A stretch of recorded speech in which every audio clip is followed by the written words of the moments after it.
আকৌ এবাৰ স্বাগতম জনাইছোঁ আছামিজ মিডিয়ামৰ ইউটিউব চেনেললৈ মই ৰবুল আমিন আজিৰ ভিডিঅ'ত আলোচনা কৰিম ncert মেথমেটিক্স ক্লাছ 10 ৰ এক্সাৰসাইজ নম্বৰ 3.1 ৰ কোৱেশ্চন নম্বৰ 1 ৰ পৰা কোৱেশ্চন নম্বৰ 3 ৰ বিষয়ে সো কোৱেশ্চন নম্বৰ 1 কি কৈছে যে আমাক যদি সাপোজ ইয়াতে কোৱেশ্চন নম্বৰ 1 ত আমাৰ কি আছে যে ইয়াত আমি কি কৰিব লাগিব কেইটামান আমাৰ ওয়াৰ্ড প্ৰবলেম দি আছে তাৰ মানে আমি প্ৰথমে ইয়াৰ পৰা এটা কি কৰিম আমি সমীকৰণ বনাই কিনে হেতু সমীকৰণক আকৌ আমি কি কৰিম লৈখিকভাৱে প্ৰদৰ্শন কৰিম তো সো এক নম্বৰ কোৱেশ্চনত কোৱা হৈছে যে ৰহিমই জিয়েকক কলে 7 বছৰ আগতে মোৰ বয়স তোমাৰ তেতিয়াৰ বয়সৰ 7 গুণ আছিল মানে 7 বছৰ আগতে 7 গুণ আছিল আজিৰ পৰা 3 বছৰ পিছত তুমি যিমান ডাঙৰ হবা মই তাৰ 3 গুণ হম মানে 7 বছৰ আগতে 7 গুণ আছিল 3 বছৰ পিছত 3 গুণ হ'ব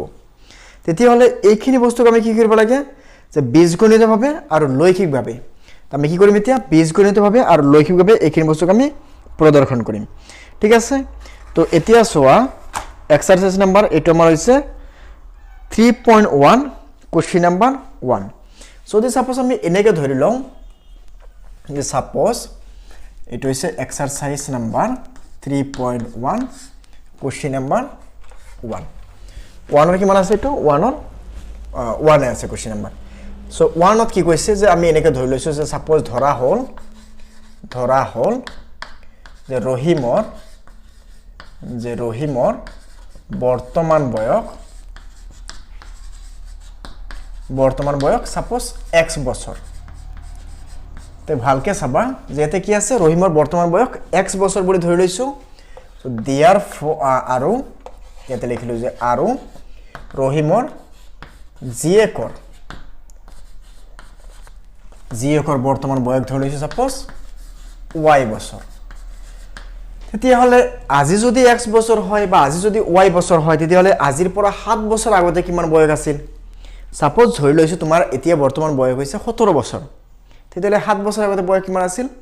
17 ৰ পৰা আমি 7 বিয়োগ কৰিলে কিমান আহিব 10 আহিব তাৰ মানে 10 বছৰ বয়স আছিল হয় না ঠিক আছে তেতিয়া হলে আমি কি কৰিব লাগে মাইনাস কৰিব লাগে তেতিয়া হলে আমি এনেকে লিখিম যে 7 বছৰ আগত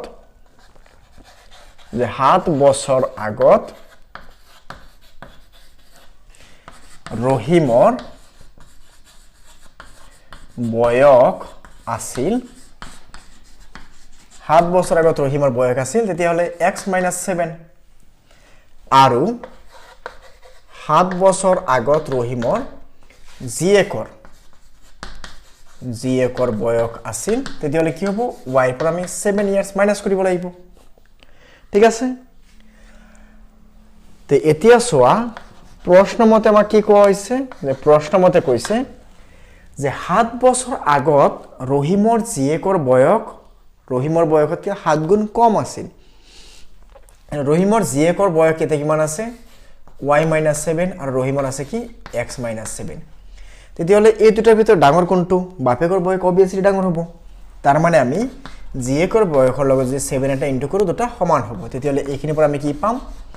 x - 7 ইয়াতে কি পাম 7 এৰ লগত y ইনটু কৰিলে 7 y - 7 7 যা 49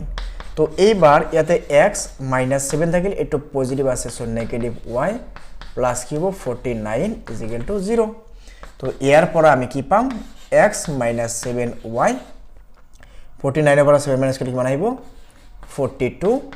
= 0 তো এতিয়া সোয়া এইখিনি বস্তুক আমি কি পালো এটা সমীকৰণ পালো এই সমীকৰণটোক যদি আমি নেক্সট কি কৰিব লাগিব আমাক ইয়া কি কৰিম আমি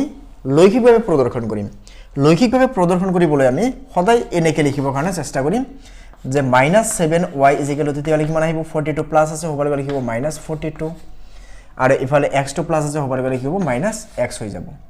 তেতিয়া হলে ইয়াৰ পৰা আমি y ৰাখি দিলো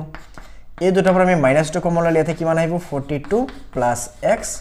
আৰু ইয়াতে -7 টো কি আছিল পূৰণ আছিল সো হ'ব লাগে হৰণ হৈ যাব তো মাইনাস মাইনাস ক্যান্সেল গলে